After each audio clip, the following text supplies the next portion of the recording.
Am I the asshole for exposing my brother's affair with my ex at my wedding? Now his pregnant wife wants a divorce? I apologize in advance for making this a lengthy read. Last week, Meg, 25F, the love of my life, and I, 32M, were married. The wedding ceremony was lovely, although, to be honest, there was some unnecessary drama. My brother may have to deal with a divorce as a result of what transpired. The family is berating me day and night, demanding that I make amends, and hell has fallen upon me. But I honestly don't think I'm at fault, which is why I've come here to get advice and insights. My brother, Colin, 34M, and I don't get along well. As children, we were pretty close as two brothers can be anyway. Although we had our share of arguments, our connection as siblings was never tense. We got along well because I knew he had my back and I had his. Our parents always prioritized family and made an effort to teach us the same principles. Regretfully, I was the only one who exhibited those principles. I began dating Shay, now 32F, 6 years ago when I was 26 years old. Everyone knew that I was very in love with her. She belonged to the same circle of friends that I was then hanging out with, and I fell in love with her right away. She was everything to me: intelligent, beautiful, tall, witty, and attractive. I totally forgot about her poison since I was so enamored with her. She was toxic, boy. My life became consumed by drama the moment I began dating her. Although she was a wonderful girl, she wasn't my match. We were completely incompatible. She was completely confrontational, whereas I was not. She was a drama queen, literally living for it. Every other week, there was a fresh argument about something that, in my opinion, was unimportant. But I kept ignoring all the warning signs because I was so enamored with her. After 6 months of dating, I discovered she was having an affair with a coworker. I was devastated when I accidentally found out. She denied it until I challenged her, at which point she broke down and spoke clean. Despite my sadness, she apologized profusely. She admitted her error and promised to try her hardest to win back my trust. I foolishly trusted her. Despite my knowledge that I shouldn't, I gave her another chance. I've never been disproven in my belief that cheaters never change. I've known cheats my entire life and none of them were able to change their habits.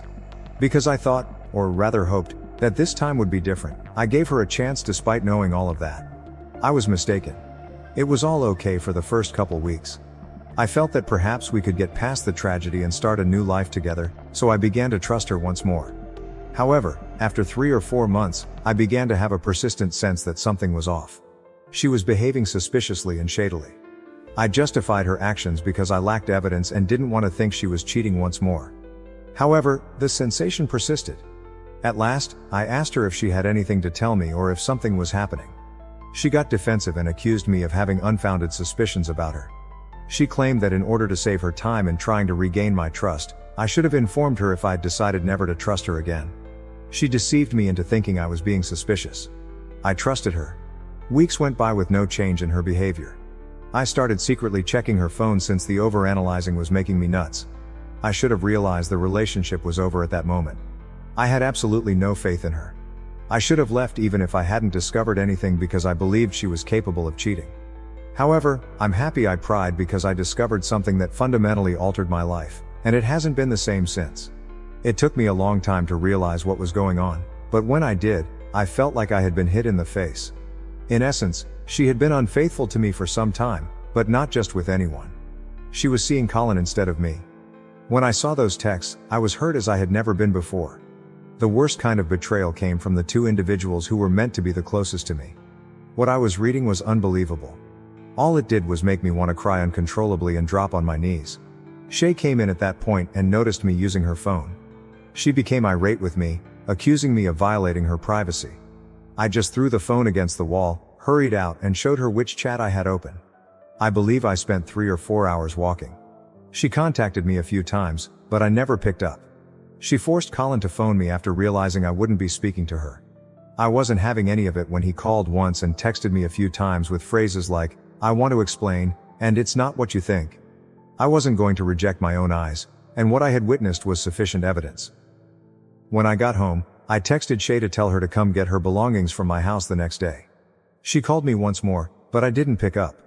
I was numb for the following few days. I didn't speak with anybody. I was thankful when she arrived, gathered her belongings and departed without making a scene. After that, Colin made no attempt to get in touch with me, and how could he? After what he had done, what could he possibly say to me? I called my folks a week or so later and explained all that had transpired. In addition, I informed them that Colin was deceased and that if he were still alive, I would not be returning home. Although they were upset with the circumstance, they initially stood by me. I liked that they even went up to Colin. According to what I understand, Colin became defensive and said that he and Shay were in love, but my parents didn't agree.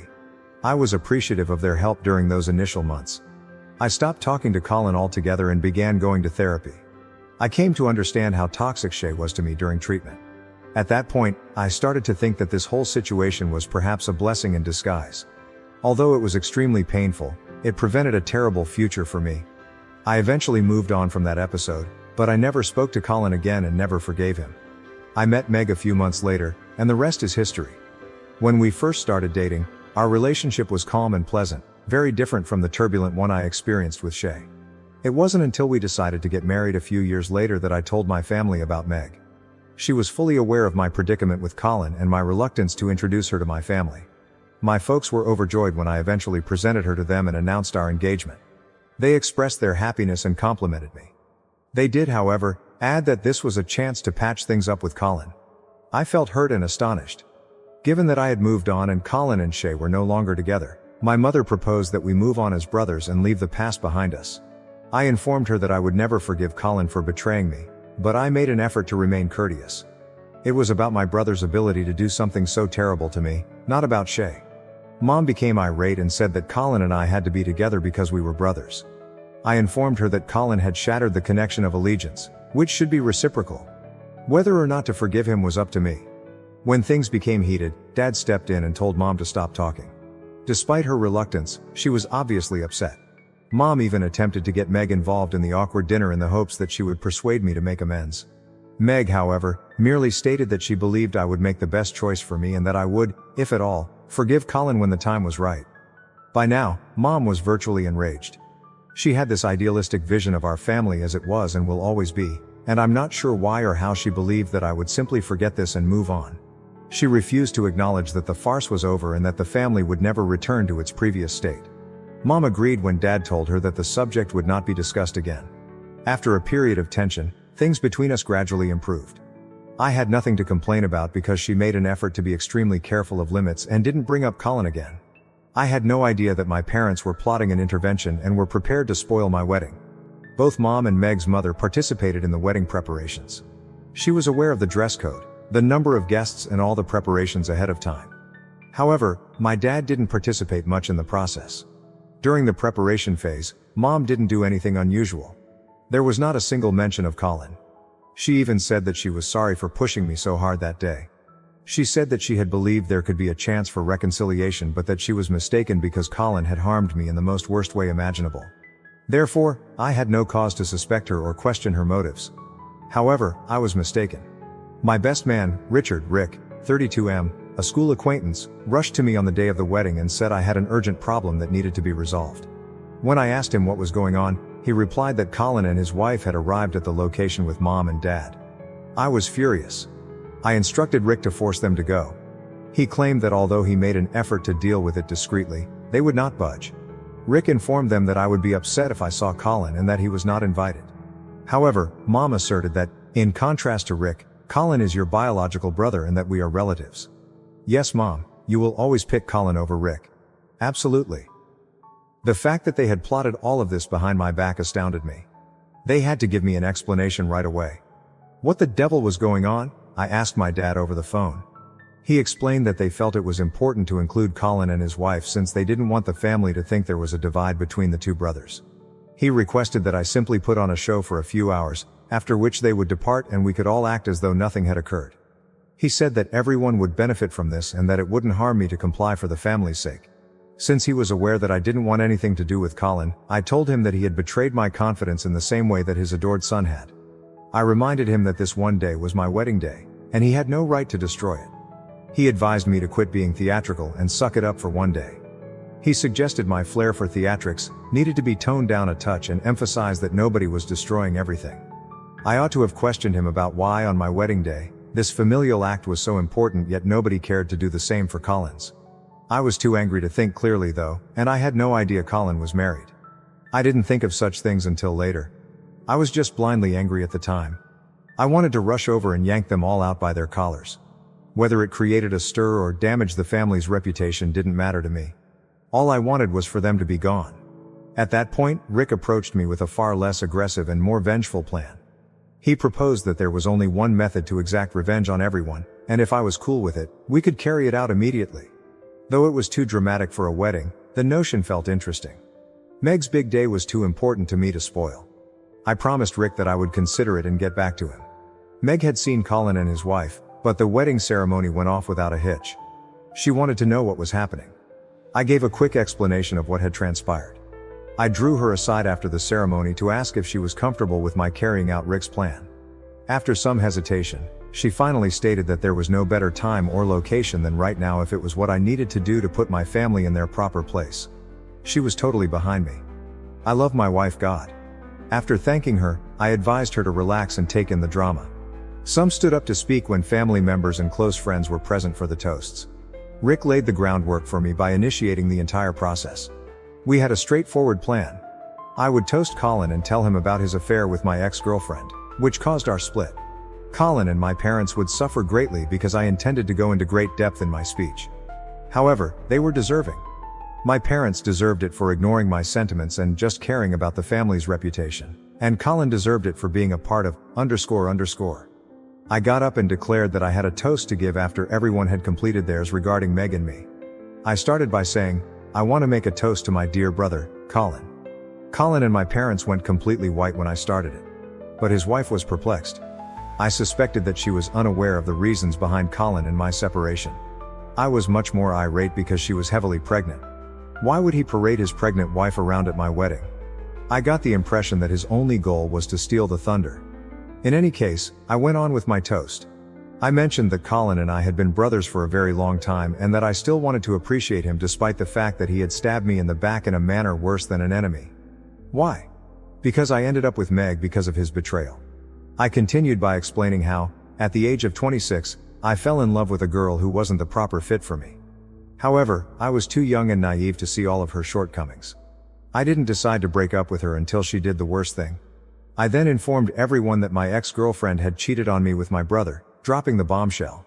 The final blow that caused us to split up, my healing process and ultimately my meeting with my wife Meg, was that betrayal. I also didn't spare my folks. I claimed to have harbored resentment for Colin for a very long period, to the extent that we had not spoken for 5 years. However, I was happy that my parents had decided to bring him and his wife in covertly so that I could at last thank Colin for bringing the right people into my life. Although I am aware that my parents were embarrassed, I wanted that very much. They had crossed all of my boundaries, and I wasn't going to give them away so lightly. It sounded as though my mother might burst into tears at the sound of the crowd's gasps. I had shouted it all for everyone to hear, and there was no way to defuse the situation.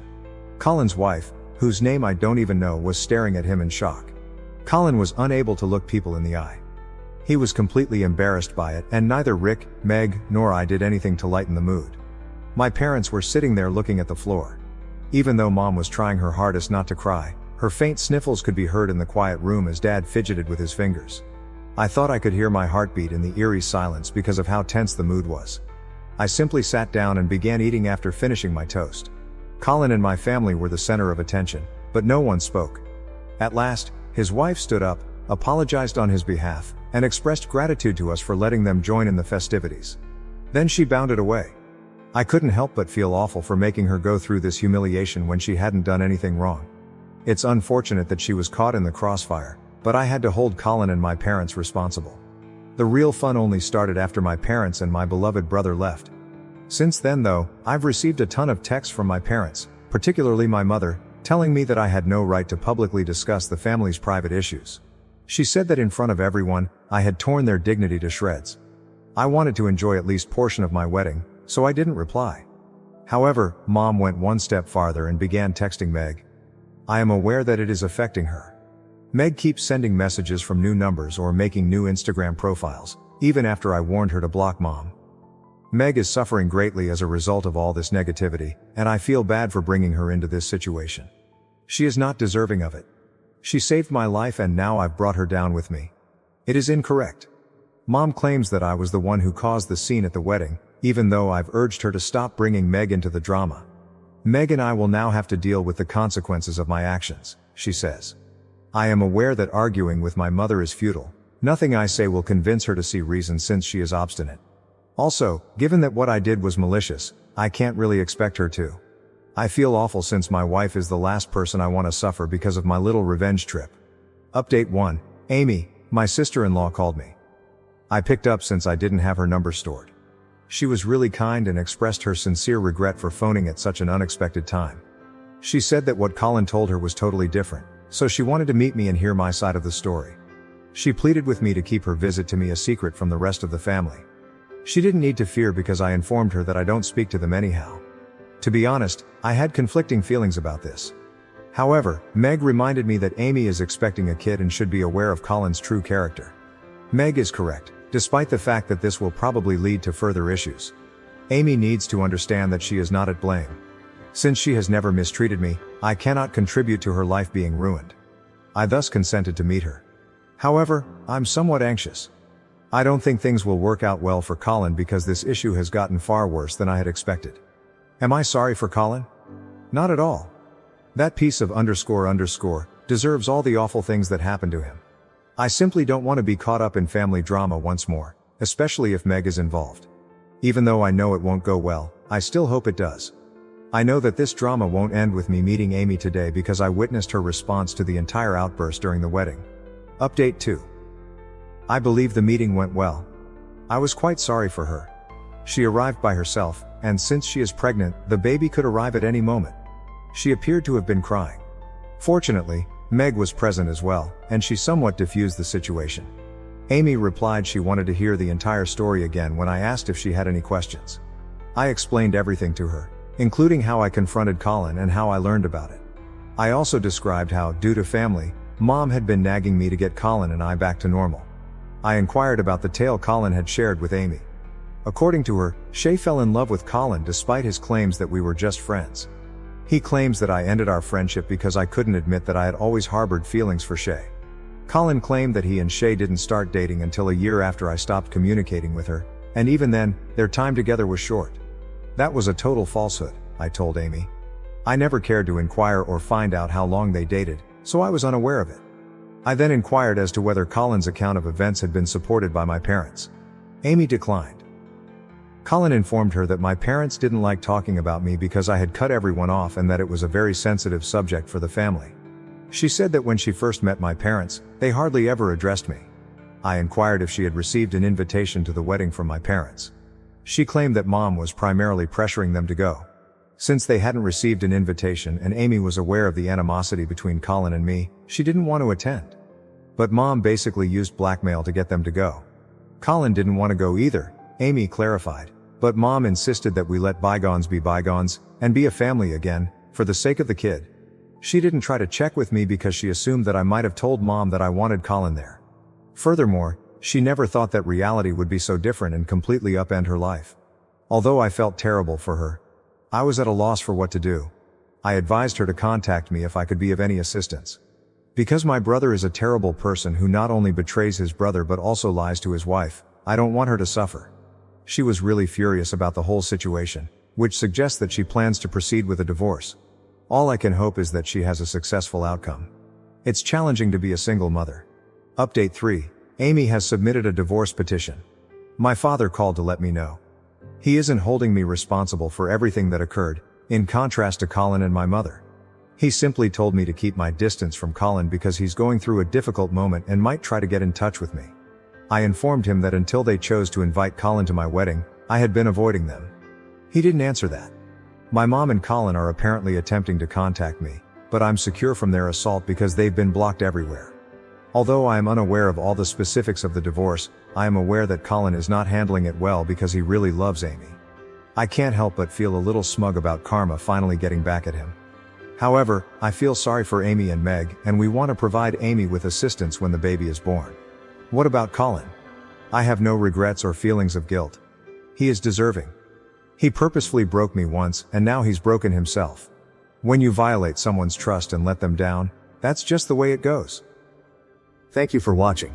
If you haven't subscribed yet, please do so and hit the notification bell to stay updated with more shocking real-life stories happening around you. Tricked into buying a house for my sister, I finally stopped being the family ATM and took back control of my life. This story has been consuming me for the past few months, and I, 32M, need to tell it.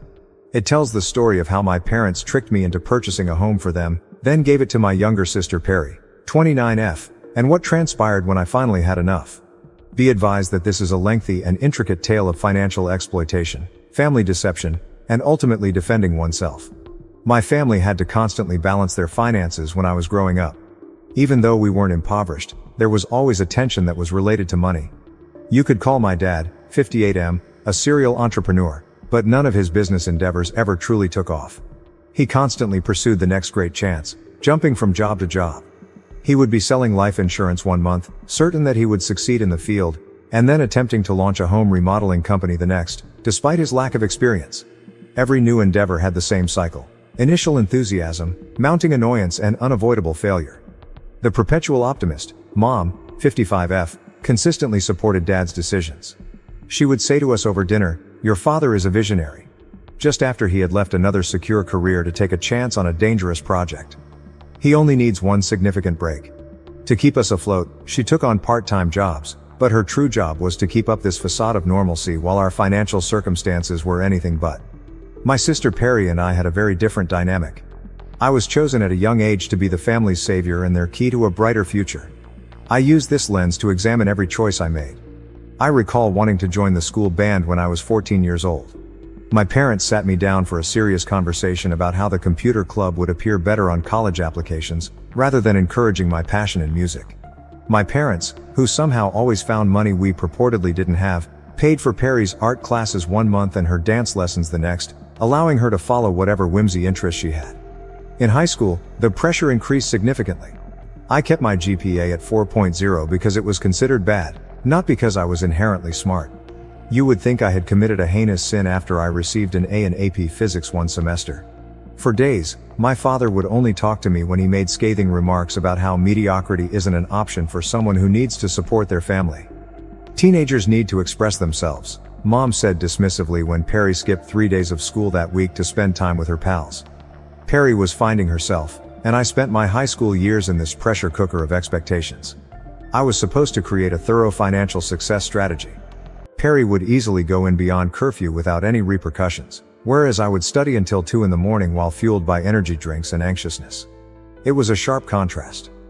The traditional education system just doesn't suit her learning style, was the response given to Perry's run of D's and F's, while my B+ in calculus prompted a family conference regarding my declining standards.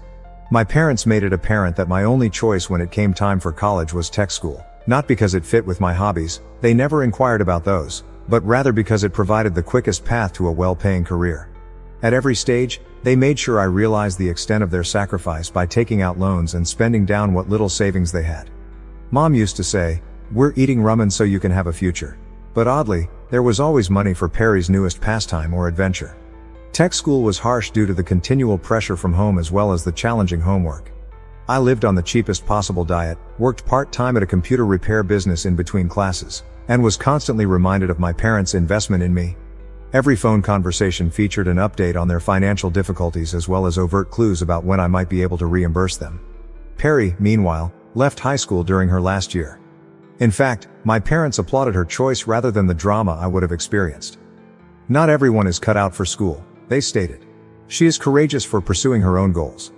She spent the following years exploring her options, which included working as a barista, store clerk, dog walker, and yoga instructor trainee, all of which were part-time positions that lasted no longer than a few months. Until she eventually quit because it wasn't fulfilling her soul, every new job she took was hailed as her genuine calling. I was hired by a burgeoning tech startup after I graduated from computer school. Although the pay wasn't particularly noteworthy by industry standards, it was more than my family had ever received. I recall phoning my parents to break the news, hoping for a single, unadulterated moment of joy. Rather, Dad started figuring out how much I could give them per month right away, and Mom started making a list of all the bills they needed assistance with. To save money, I moved into a small apartment with 2 roommates. Although it wasn't ideal, I was earning enough money to buy a home of my own. I felt compelled to live simply in order to support my parents. I tried to balance their needs with my student loan payments and other living expenditures by sending them money each month. However, it was never sufficient. Dad would call with a remorseful speech about how they had given up everything for my schooling if I didn't send an extra month. My work became my haven. I poured myself into projects, gained a reputation for solving challenging issues, and began to advance in the company. Every bonus or promotion ought to have been a triumph, but instead they served as further sources of pressure. "So, you'll be able to help us more now, right?" was the constant inquiry, rather than "Are you proud of yourself?" or "What are your goals?" Perry's pattern of irregular employment and snap judgments persisted. When things went apart, she would return home after living with friends. She would enroll in online classes but stop midway through. Our parents were understanding and supportive of every setback. Despite the fact that she was well into her 20s, they would exclaim, "She's still young. She simply hasn't discovered her calling yet." What I assumed would be a typical Sunday meal at their rental apartment was actually the pivotal moment. Although I had been picking up on more clues than usual regarding their financial difficulties, I wasn't ready for what happened next. After all these years of investing in the family's future, Dad began to talk about how tired they were of renting, how their landlord was raising the rent once more, and how they needed a place of their own. The directness still took me by surprise, even though I understood where this was going. "Honey, we've been thinking," Mom replied, reaching across the table and taking my hand. "We've given up so much for you to reach this point, and you're doing fantastically now. Do you not think it's time to assist us in purchasing a home?" They let go of years' worth of pent-up guilt when I revealed that I was struggling to pay my own rent and save for the future. Dad talked about how they could have invested in me rather than saving for retirement. Mom sobbed as she talked about how all they wanted in their last years was stability. Perry, who was residing with them at the time, said that I was living comfortably while our parents were having financial difficulties. Months passed during the pressure campaign. They casually mentioned places they had seen in every phone conversation. Dad would share tales of their friends' kids who had done right by their parents, by purchasing properties, while Mom would email ads just to look at. Perry even got involved, writing to me to say that after everything our parents had done for me, they deserved this one thing. Despite my best efforts, I was susceptible to their manipulation due to decades of indoctrination. The guilt became too much. Their age, their sacrifices, and their need for stability would keep me up at night. Though years of familial dynamics are difficult to overcome, my therapist, yes, I did finally start seeing one, warned me about setting limits. I finally gave in after months of psychological combat. I persuaded myself that this was the proper thing to do even though I had saved up a respectable sum for a down payment, money that ought to have gone toward my own future. The guilt trips would end once they had a home, I promised myself. At last, they would be content and I could begin to concentrate on my own life. I purchased a basic 3-bedroom home in a quiet neighborhood, nothing extravagant. The monthly payments were difficult, but I reasoned that if I kept up my thrifty lifestyle and lived with roommates, I could manage. Everything appeared to be going well for the first several months. My parents were ecstatic, telling friends and relatives how well their son had done them and showing off their home. However, the requests increased rather than decreased. They wanted to landscape the backyard because the neighbors would judge us, and they required new furniture because the old stuff doesn't seem right in this magnificent house. Every request was accompanied by the same old guilt trip. "After everything we've done for you." I continued to pay my mortgage, sending more when I could in an effort to pay it off sooner. I convinced myself that it was worthwhile to provide my parents with the security they had never had, even if I was still living with roommates and putting my own life on hold. They began discussing how nice it would be for Perry to have a secure location close by, and they made casual references to how she was assisting them in settling in, but I chose to ignore the warning flags. In hindsight, I ought to have anticipated this. I was so used to prioritizing their demands that I failed to notice all the warning signs. The events that followed compelled me to face the ugly truth of my family's relationships and make one of the most difficult choices of my life. Update 1. I'll tell you what transpired when I paid a surprise visit to the house I purchased. I wish I could say I was shocked by what I discovered, but perhaps I had a sneaking suspicion this kind of stuff was coming. It all began one weekend when I attempted to phone my folks to talk about the additional mortgage payments I had been making. They never missed an opportunity to discuss money, so it was strange that neither of them answered. I made multiple efforts before deciding to drive to the residence. Everything changed because of what I discovered there. Wearing pajamas as if she owned the home, Perry answered the door. She didn't say, "Hey, nice to see you," or even, "What's brought you here?" Rather, she asked, "Oh, what are you doing here?" With an irritated expression, as though I were breaking her schedule. As I stood there, I tried to take in everything I was seeing. I felt sick to my stomach when I entered. The entire house has been converted into Perry's private area. Her personal portraits had taken the place of our family photos on the walls, her clothes were draped over the furniture, and her art supplies were strewn all over the table that had once been our parents' dining room table. She was allegedly now a budding social media personality, and the spare room had been transformed into some sort of creative studio for her latest business endeavor. "Where's Dad and Mom?" I was able to inquire while attempting to remain calm. She answered nonchalantly, as though everyone knew, "Oh, they moved out a few weeks ago. Across town, they discovered a pleasant rental. Did they not inform you?" Certainly they hadn't informed me. No one had considered mentioning that Perry had moved in and my parents had left, even though I had been making extra mortgage payments on this place. I felt like I was physically struck by the betrayal. I contacted my folks while seated on the couch, which was now adorned with Perry's throw cushions. This time, Mom responded, and her justification infuriated me. "We planned to inform you, honey. We believed this would be the ideal setting for Perry, who required a steady setting to concentrate on her career. You're doing great, and she needs time to figure out what she wants to do." Mom's voice took on that recognizable guilt-tripping tone when I brought up the fact that I was the one making the mortgage payments. "Can't you help your sister after all we've given up for you? Your additional payments will be used to cover our new rent. Everything remains within the family." I lost it at that point. Remains with family? I didn't buy this house to give Perry a free crash pad. I bought it for you and Dad. And without notifying me, you're paying your rent with my extra mortgage payments? In an attempt to manipulate me, Mom broke down in tears and said that I was being self-centered and that family members should support one another. After I obtained my IT job, Dad got on the phone and started lecturing me about how I've changed and gotten materialistic. The actual kicker? The majority of their furniture had already been transferred into their new rental, leaving Perry with the more recent pieces I had assisted them in purchasing for the property. I was the one who was really footing the bill, and they had planned this entire event without ever contacting me. "I'm focusing on building my brand right now," Perry responded with a shrug when I questioned her about her involvement in the mortgage. She replied, "I'll be able to help out once I get my social media following up," as she opened a new ring light that she was probably buying with the additional cash I had been giving for the mortgage. I alternated between anger and incredulity during the drive home.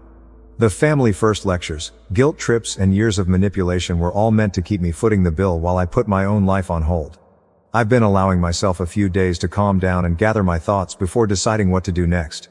A part of me wants to halt all payments right away and let them face the repercussions. Fighting against years of training and worrying about being the bad son who left his family is another aspect. However, one thing is certain, this cannot go on. I have had enough of being the family ATM. This weekend, I've planned a meeting with my parents to establish some clear guidelines. Perry must either start making a sizable mortgage payment or something will need to change. I'll provide another report following the meeting, but I already have a feeling it won't be pleasant. My parents are skilled manipulators of emotions, and I have no doubt that they are already preparing their case. But for the first time in my life, I'm prepared to defend my position, even if it means playing the antagonist in their tale. I'm aware of the irony. My sister lives rent-free in a home I pay for, but I continue to share a room with her. I sometimes question how I allowed things to get to this point, but I suppose that's what happens when you're subjected to manipulation and guilt from your family for years. Update 2. Things didn't go as planned when I confronted my folks. In fact, it went worse than I had anticipated. Allow me to describe what transpired during one of the most tense family gatherings I have ever experienced. When I got to their new rental apartment, I found that it was considerably more costly than their old one. I saw a big TV and some new furniture as soon as I came in. I could now pinpoint the precise source of my additional mortgage payments. They had purposefully scheduled this meeting for a family meal, presumably in the hopes that I wouldn't object when food was involved. In hindsight, I should have anticipated that they would work against me, but Perry was also present, which was not in my original plan. They started their plan before I could even begin to talk about the house problem. My favorite childhood supper was made by Mom, emotional manipulation 101, and Dad began displaying old pictures of me while discussing simpler times when family meant everything. I made an effort to direct the discussion toward the real problem. We must discuss Perry's living situation and the house. The mood changed at once. Mom set her fork down. Dad's expression tightened. Her phone suddenly piqued Perry's curiosity. "Observe," I began. "I purchased that home for you and your father. Now that you've moved out and given it to Perry, you're paying your rent with my extra money. I wasn't told about any of this, and that needs to change." Dad went on the attack right away. "You're keeping score now then? Following all that we have done for you?" He produced a notebook, a real notebook, in which he had recorded all of the costs they had ever expended for my schooling. Should we discuss our expenses for your tech school? What did we give up? Mom, who can cry on command, I promise, adopted a different tack. Tears already welling up. Mom added tearfully, we thought you'd understand. Perry is having a hard time figuring out her path, and we just want both of our children to succeed. Isn't that what family does? Support each other? I'm actually working really hard on my social media presence. I've gained 200 followers this month. The house gives me the perfect backdrop for my content. My lifestyle influencer career is about to take off, Perry said, eventually looking up from her phone to share her viewpoint. Perry, you're living rent-free in a house I'm paying for while I'm still sharing an apartment with roommates. How is that fair? I was hearing, and I couldn't believe it. Not everything is about money. You're so privileged with your tech job. You don't understand how hard it is for creative people like me, she said, rolling her eyes. Then they delivered another bombshell. Mom hesitantly said they had already gotten quotations for the makeover and told Perry she could turn the garage into a content creation studio, expecting me to pay for it, of course. This stops now. Either Perry starts paying her fair share of the mortgage, or we need to figure out a different arrangement. I lost it at that moment. We put you through school. We sacrificed everything for your success, and now you're going to deny your sister the same chance, said Dad, slamming his hand on the table. The same chance? I chuckled sourly. This isn't about chances, it's about responsibility. Perry left high school and has never worked for more than 3 months. How can you be so cruel? We raised you better than this. Perry needs stability to pursue her dreams, Mom said, her tears growing more intense. I yelled back, what about my dreams? I've sacrificed everything for this family, including my own dreams, living with roommates, saving for the future and paying for a house I can't even live in. From there the debate got more heated as Dad began to enumerate all the sacrifices they had ever made for me. Mom continued to sob about her commitment to the family, and Perry accused me of being envious of her imminent success. Starting next month, I'm only paying the basic mortgage, no extras. I finally made my ultimatum. If Perry wants to stay in the house, she needs to contribute. If not, we need to sell it. Mom complained that I was ruining the family, Dad branded me materialistic and ungrateful, and Perry stormed out, accusing me of ruining her career before it had even begun. You would think that I had suggested setting fire to an orphanage. On the journey home, I began to reflect on all the years I had spent trying to please them. All the sacrifices I'd made, all the guilt I'd carried, and for the first time, I realized how manipulative they were. I left that night feeling both exhausted and oddly free. Dad sent multiple angry texts about my betrayal. Perry has posted ambiguous social media updates about toxic family members and dealing with haters. Mom has been calling nonstop and leaving heartfelt voicemails about how they can't afford their rent without my help, and I've already contacted the bank to stop the extra payments. I've been the family ATM for too long, putting everyone else's demands before my own, but I'm not giving up this time. If they can't see that, perhaps more serious measures are in order. For the first time in my life, I'm willing to put myself first, even if it means becoming the antagonist in their story. But I have a sense that this isn't quite over yet. Update 3. Let me tell you how everything finally fell apart and where I am now. Following that final encounter, I took the most difficult decision of my life. I stopped making mortgage payments altogether. My phone exploded in the first week after I stopped making payments. I received 47 calls from Mom, 23 from Dad, and even messages from Perry on every social media site imaginable. I blocked them all, but they got creative, using friends' phones, making new accounts on social media, and even reaching out to relatives I hadn't spoken to in years. I can't sleep knowing my son has abandoned us, was the first guilt-tripping statement in Mom's voicemails. We'll lose everything because of you, was the next desperate statement. In his more combative communications, Dad said, no son of mine would do this to his family. Of particular relevance was Perry's campaign against me on social media. She began sharing stories of toxic family members that ruin your dreams on a regular basis. The surrealist part was when I looked at Perry's Instagram and noticed that she was charging $50 per session for her insights into the influencer lifestyle, while holding creativity classes in the property I was paying for. She used my financial crisis as engagement material for her fans and turned the living room into a content-producing space. The bank sent out their first notice around week 3.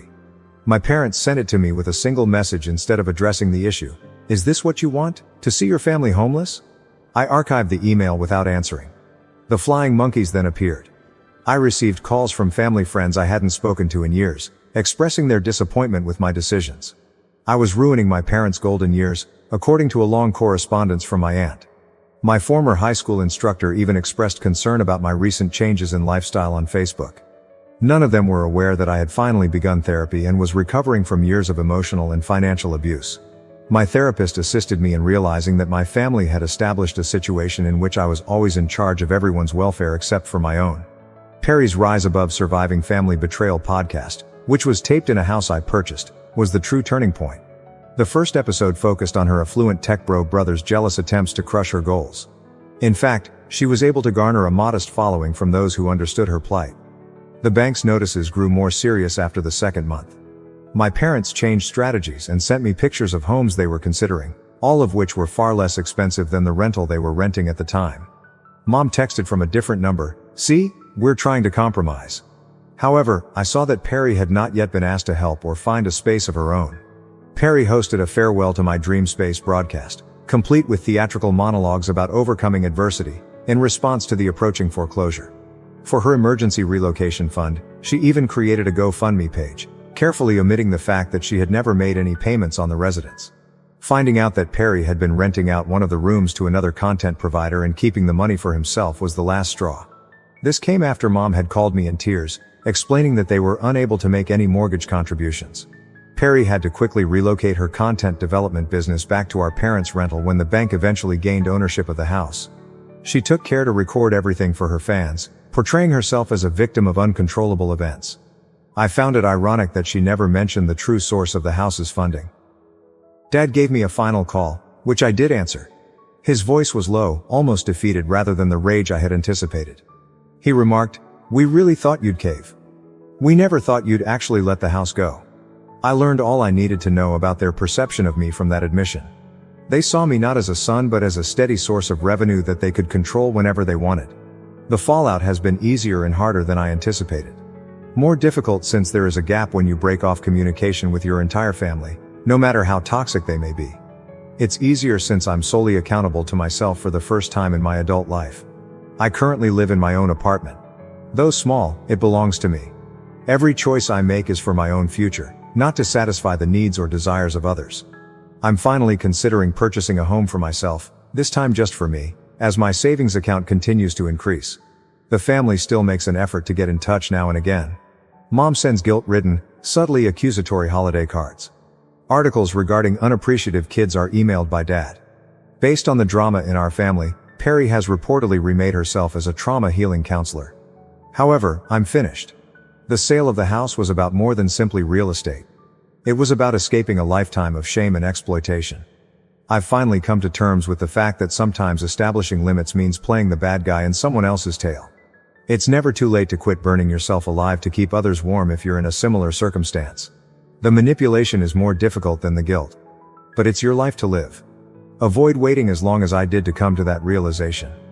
I want to thank everyone for their warm reactions and tremendous support. I learned from reading your comments that I'm not the only one who has to deal with financial exploitation in the family. I was strengthened by the accounts of so many of you who had gone through similar things. This community has been really encouraging and reassuring. Thank you for watching. If you haven't subscribed yet, please do so and hit the notification bell to stay updated with more shocking real-life stories happening around you. I discovered that my parents have been lying to me about my food allergies my entire life. Am I justified in cutting them out of my life? Original post.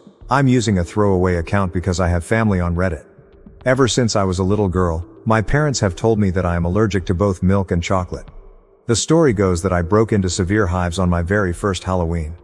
My mom had given me some milk chocolate and I had to be rushed to the hospital with hives and breathing problems where I was diagnosed with both chocolate and milk allergies. Ever since then, I have never been allowed to eat anything containing chocolate or cow's milk. Over the summer, one of my college friends from out of state invited me to come stay with her for a few weeks. While I was in her state, I'd decided to use the opportunity to visit my godmother aunt who I haven't been able to see since I was a young child. My aunt was thrilled to see me and we spent a whole day hiking and just catching up. When we stopped for lunch, my aunt pulled out some granola bars, but they had chocolate in them so I couldn't eat them. I told her that I was allergic to chocolate and she was stunned. My aunt told me that I have never been allergic to chocolate and that my mom was lying to me. She told me the story of how I had gotten ill from daycare and my mom had tried to sue the daycare owner for some stupid reason that no one was sure of. My mom was pissed off because she thought the daycare owner was flirting with my dad and she wanted to get the daycare shut down. My mom then invented the story about me and the chocolate at the Halloween party. She made sure not to tell the daycare about the fake allergy and then waited for the daycare to feed me food with chocolate in it so that she could sue. When that didn't work, my mom then invented a story about me being allergic to milk. When Aunt tried to call her out on it, my mom stopped speaking to her and that silence has continued until the present. Needless to say, I was stunned. I wanted so badly to believe that my mom was telling the truth and that my aunt was lying. I waited until we got back to my aunt's house and I took a bite of one of the granola bars. And I was not allergic, at all. I was very upset and decided to call my dad. Our conversation was so crazy and out of nowhere that I don't know what else to do but type it out. The conversation went like this. Me. Dad, were you aware that I am not actually allergic to chocolate and milk like you and Mom have told me? Dad, don't be ridiculous. You've never been able to eat chocolate without a reaction. Why would we make that up? Me. I'm not trying to accuse you of making it up. I was just asking if you were aware that I do not have the allergy. I just ate some chocolate and I didn't have any reaction to it. Did I ever get any allergy tests done? Dad. I will have to ask your mother. I am upset that you're trying to call us liars over this. Me? When did I say anyone was lying? What are you talking about? My mom then jumped into the conversation. Speakerphone? Mom. Honey, don't you remember that you had hives at your 10th birthday party? Your friend had given you a Tootsie Pop and you were allergic to the chocolate. Me?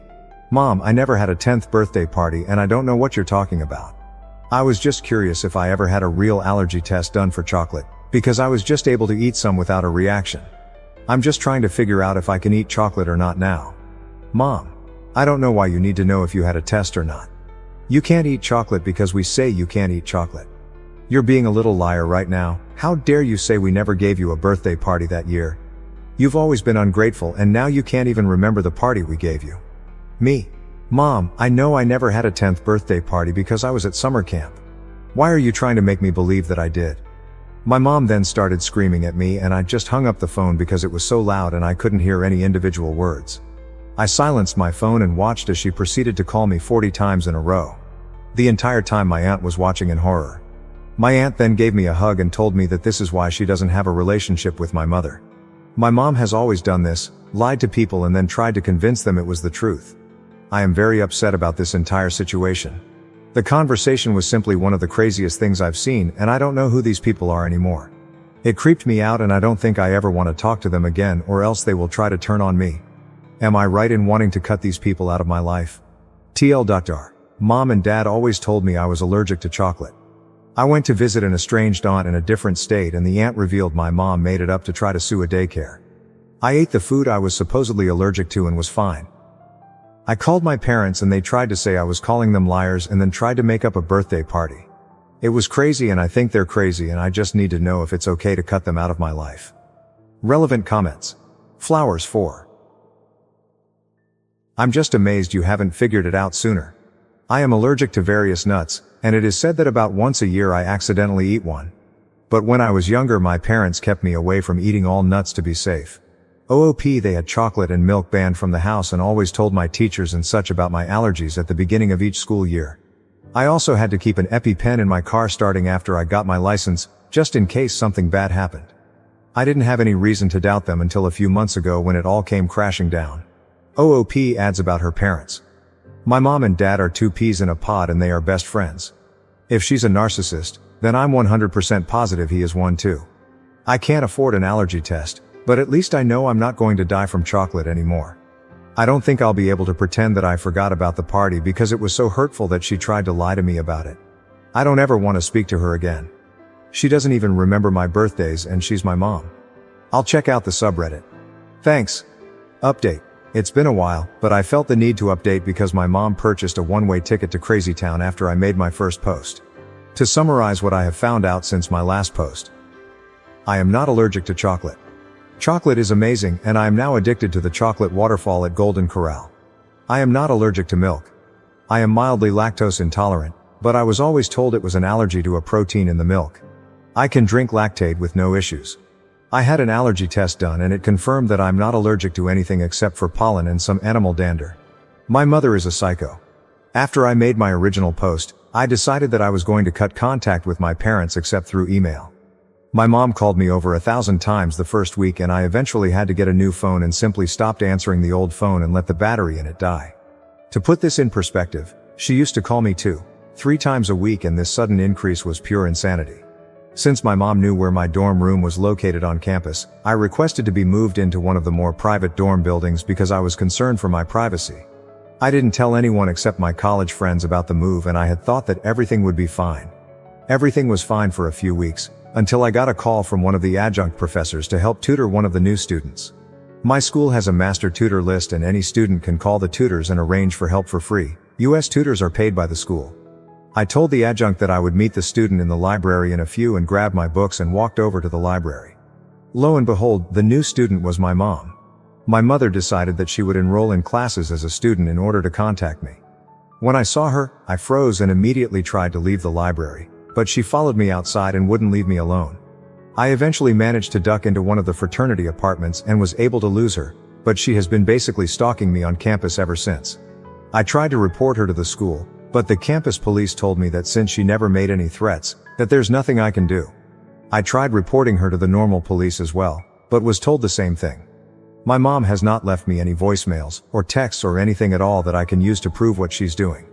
My RA has ensured that my mom is banned from my dorm building, only upperclassmen are allowed and my mom is technically a freshman, but beyond that I'm running out of options. My mom posted on Facebook that she is signing up for the same classes as I need to complete my major next semester. She posted her schedule and we are in one of the same classes. And I don't know what else I can do to stop the crazy. She claims that she didn't do anything to hurt me and that I'm just lying about the chocolate and milk allergies. My aunt had to go out of the country for work and I feel so alone with dealing with all of this. My dad has basically ditched and moved out of my mom's house and I haven't been able to get in contact with him either. Any ideas for how to stop the crazy? TL.ER, my mom lied to me for years and told me I had several food allergies. I caught her in the lie and cut off contact. She is now enrolled in the same classes I need to complete my degree and I don't know what I can do to stop her from stalking me. Relevant comments. OP, replying to a downvoting comment saying to be a mean girl and take charge. OP, I don't think she's physically or financially dangerous, the only way she can hurt me is mentally and emotionally. I've been able to play it off with my friends so far because she is living and breathing the stereotype of the crazy Asian mother. If I can get this meeting arranged, I'm going to drink a carton of chocolate milk. I'm not worried about her because she's always been this crazy. This is just the first time that her anger has been directed at me. How did the mom find OOP's schedule? She found out from the degree catalog they publish each year, the one that lists all the classes you need to graduate. She signed up for one of the 200 level classes I had left and it doesn't need any prereqs at all. She's actually really smart and she somehow managed to test out of a lot of the core classes. She'll be taking Calc 2 next semester. When told to contact the department head or professor and have her mom removed, I'm typing up an email to the department chair now and I'm waiting for a call back from the student affairs office. I've still got the phone, but the police wouldn't even look at it when I tried to tell them about her stalking me. It's an iPhone so it saves all the records of when she tried to call me. Hi there, it's my first time posting here because I was hesitant to give my mom the narcissist label. That being said, I don't really have a better term to describe her behavior and a ton of people pointed me to this subreddit after I posted on our relationships about my mom. To summarize, my mom and dad lied to me and told me I had allergies, chocolate and milk. I believed them for years until I met my estranged aunt and she spilled the beans and revealed the web of lies created by my mother. I decided to go no contact with my parents and my mom snapped and enrolled at my university and was basically stalking me and enrolling in the same classes I need for next semester. I contacted the student affairs department and they arranged a meeting between myself and my mom regarding the stalking. At the meeting, the administrator heard both sides of our stories and pretty much caught my mom in another lie. My mom had her best poker face on and tried to claim that she hadn't contacted me in months. She denied that she had called me repeatedly, denied that she ever tried to get tutoring from me, denied everything she did. She tried to act like she was the victim and that I was just a mean and disrespectful daughter who hated her mom. And that's when I produced my iPhone and showed the administrator the call log from when my mom called me over 1,000 times in a row. This is not an exaggeration. The call log hit quadruple digits. My mom then tried to deny that the number was her cell number, but the administrator looked it up in the student database and it proved she was lying. My mom tried to backtrack, but the damage was done. The administrator made us both sign contracts that said that we each must not contact each other for the remainder of the school year, otherwise we would be suspended from classes. My mom was forced to change her schedule so that she would not be in the same classes as I was in. The administrator made it clear that if she tried to circumvent the contract, even if by accident, that she could have her student ID banned from entering the student center or other buildings if I was inside. They are controlled by RFID chips and we have to swipe them to enter certain buildings. After the meeting ended, I was so happy and I felt free for the first time in weeks. A few nights later, my dad called me and left a voicemail informing me that my mom tried to commit suicide with sleeping pills and that she was going to the hospital. I thought it was fake at first, so I called the hospital and they put me through to my dad who was in the waiting room. My dad laid into me pretty hard and called me names and stuff about the whole situation and then told me that if I didn't want my mom to die, I shouldn't have made her life miserable. So that's my Thanksgiving vacation and I don't really know what to think or do right now. I'm going to go bake a pumpkin pie and try to forget about it all, but food tastes like ash in my mouth. Relevant comments C1 Honey, it's not your fault. Not even a little. She is a very sick person. This suicide attempt is the inevitable conclusion of a long struggle with serious mental illness. Also, while we take all threats of suicide seriously on this sub, her failure to kill herself is notable. It is not hard to kill yourself. Even pop culture offers a few methods which are surefire, and a quick Google search will quickly turn up a dozen more. The fact that she didn't look for this information, and didn't complete her suicide, suggests that this was more of an attempt to manipulate than an attempt to leave the planet. I qualify this quickly with a link to suicide hotlines should anyone be reading this who is considering suicide genuinely. It's a nasty topic to be sure, but it needed to be said. She isn't dead, and that's significant. OOP. Thanks for saying this. My mom is incredibly intelligent and resourceful and I know that if she really wanted to die she would have been successful. She can recite stats off the top of her head and I've heard her saying before that most successful suicides involve guns. I know for a fact that she knows what it takes for suicide and she's smart enough to find a way to hurt herself without leaving lasting damage. She also made sure to put me down on her list of approved visitors and sign all the paperwork, so that the nurses can tell me information without violating HIPAA. She knows that I'm the type of person who would have called the hospital and then I would know all the details and she could guilt me with them. Thank you for watching.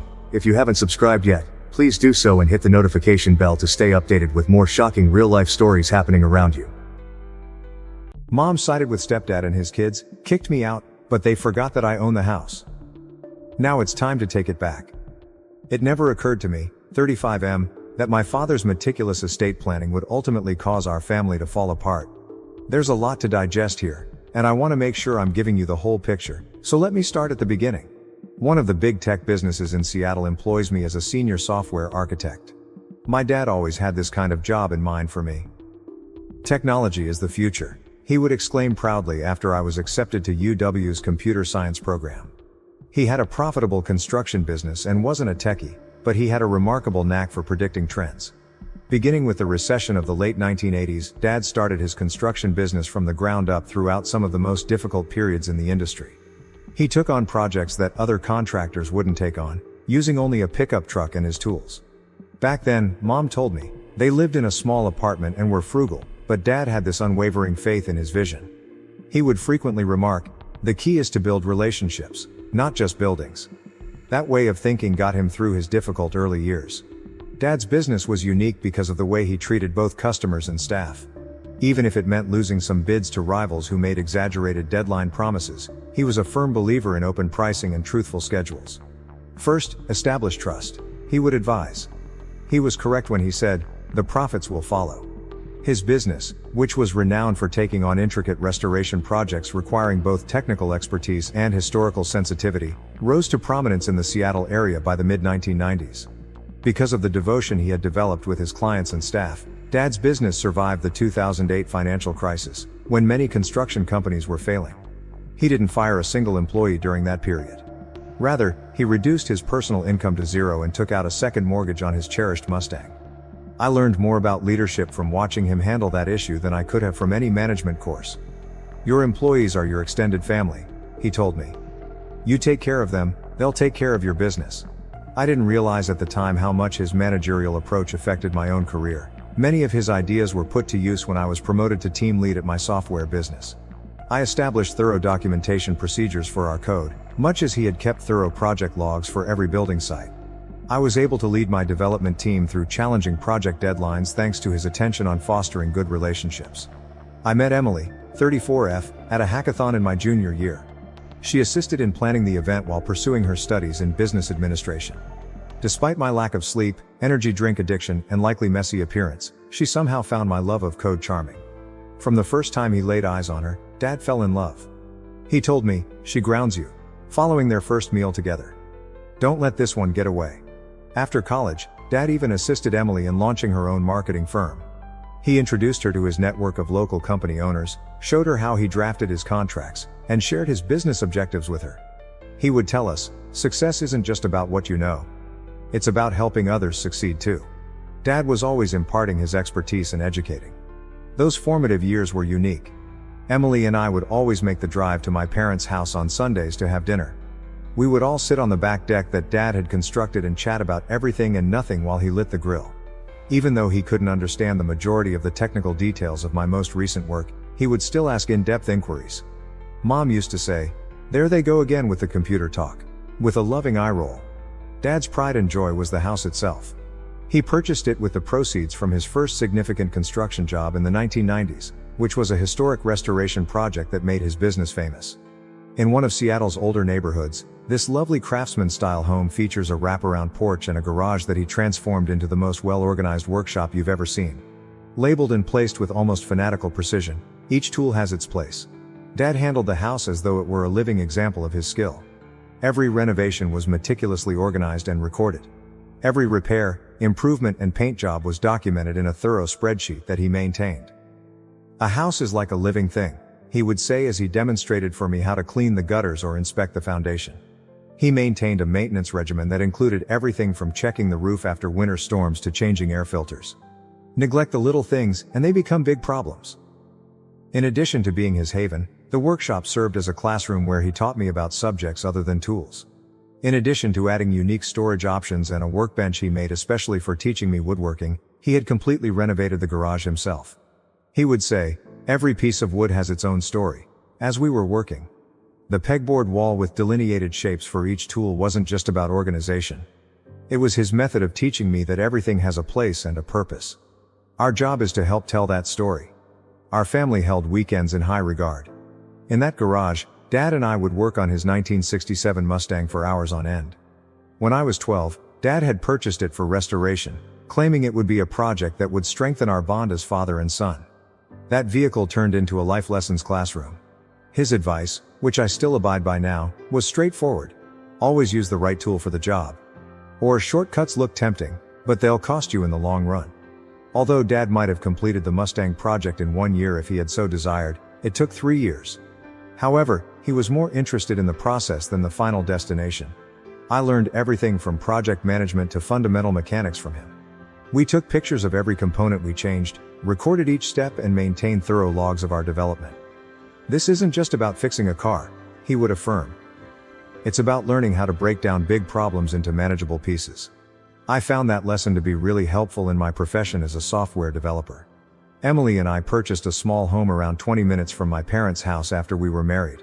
Although Dad insisted that we take out the mortgage in our names, Dad assisted us with the down payment. "You need to build your own credit history," he clarified. "It's about standing on your own feet." He taught me how to install ceiling fans and fix drywall as he worked on our renovations on the weekends. He was preparing me for the responsibilities of home ownership even back then. At this time, my career was really taking off. I'd just received a promotion to team lead, overseeing a team that was creating cloud infrastructure solutions. I enjoyed every second of it, even if the hours were long and the strain was great. During my lunch breaks, Dad would frequently call to check in, without discussing anything specific. He was aware of the demands of managing a group and overseeing the work of others. "Remember to delegate," he would say. "You can't do everything yourself, just like I can't build a house alone." When Dad initially stated feeling exhausted all the time, we were discussing the possibility of starting a family. He continued to put off seeing a doctor, despite Mom's insistence. "Just working too hard," he would dismiss our worries. He was working on his largest project to date, a multi-million-dollar development deal that would have established his business for the ensuing 10 years. In retrospect, I regret not pressing harder and insisting on those examinations sooner. Perhaps things might have turned out differently. At the time, the business was expanding quickly. Dad was discussing growing into historical restoration projects in the Pacific Northwest and had recently launched a second office in Portland. He has established a reputation for updating the infrastructure of historic structures without sacrificing their character. He would tell his clients, "It's about embracing the future while respecting the past." Everything he accomplished, including his personal and professional life, was impacted by his love of preservation. The Mustang was the subject of our last meaningful discussion. He was discussing taking it to car shows now that we had completed the restoration. When he remarked, "We should sign up for the Pacific Northwest Classic," his eyes glowed like a child's. He continued to plan for the future until the very end, saying, "Show these youngsters what a real muscle car looks like." It began like any other morning until everything changed. When Mom called, my phone buzzed while I was in an early meeting. We were in the midst of an important project conversation, so I nearly didn't respond. But I had to go out and take it for some reason. Mom was crying so hard she was having trouble speaking. Dad had passed out on a construction site. He had left by the time I arrived at the hospital. According to the physicians, it was a sudden and severe heart attack. He was only 58. The weeks following Dad's passing were a haze of mourning and bureaucracy. The funeral was crowded. Dad's business and community involvement had impacted countless people. Suppliers, contractors, and even rival businesses came to show their support.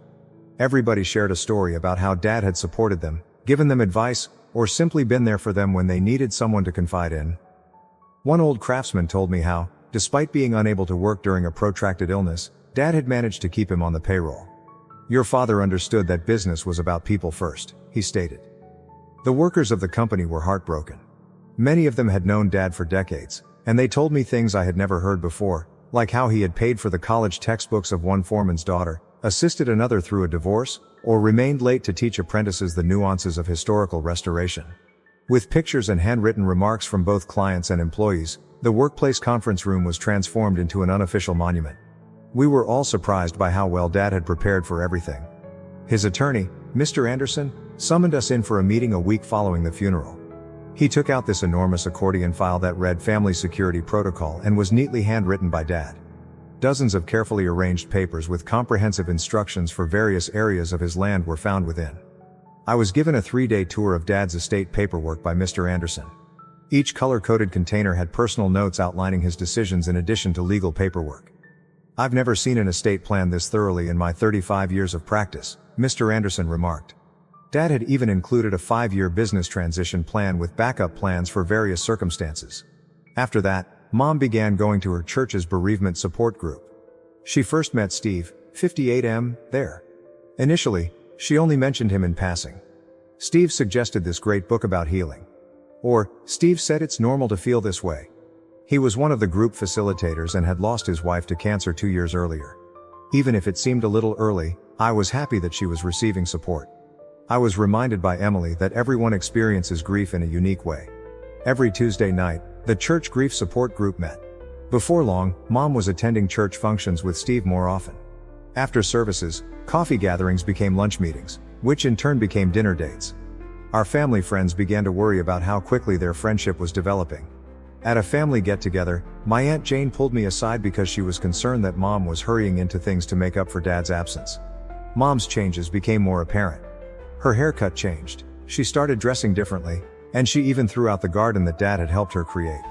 Every time I questioned these changes, she would respond, "It's time for a fresh start."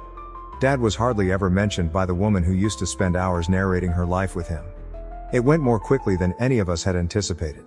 Mom announced that Steve was moving in 6 months after Dad's death. James, 30M, and Lisa, 32F, his own grown children, felt it would be beneficial to bring life back into the house. I made an effort to be sympathetic, but it seemed like she was in a rush to replace everything Dad had constructed. "I'm at a crossroads right now. How can I preserve Dad's legacy without jeopardizing Mom's chances for happiness?" Emily advises me to strike a balance, but I can't help but think of Dad's letter. "Son, preserve those memories. First update. I apologize for the wait for the update and appreciate all of the advice you gave on my previous article. 3 months have passed since my last post, and things have become much worse. Steve's domineering demeanor used to bother me, but now he acts as though he owns the house my dad left me.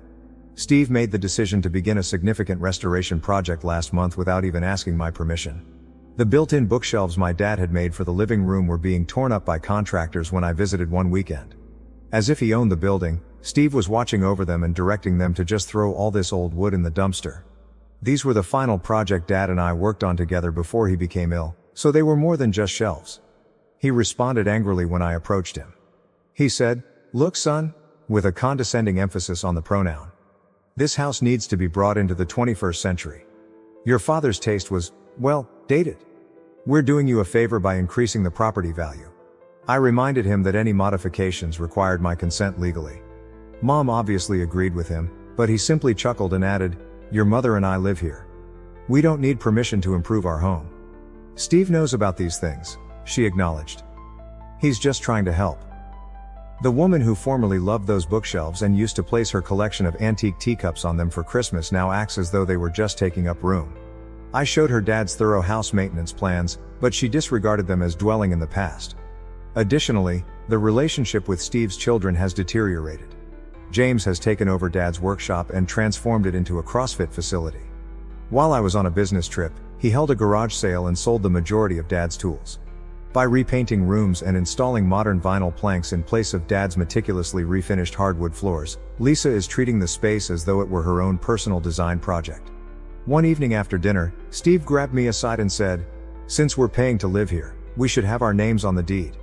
It's only fair." I had to explain him that they don't pay a mortgage because Dad's planning has paid for the house in full. They don't even cover their rent. All maintenance expenses, insurance, and property taxes are paid for by me. Emily recommended that we stop making weekly visits. Now that Emma is here, she is correct. No one benefits from the stress in that household. However, taking a back seat has only made Steve more confident. He began sending me bills for improvements that I never approved, and he began making them more regularly.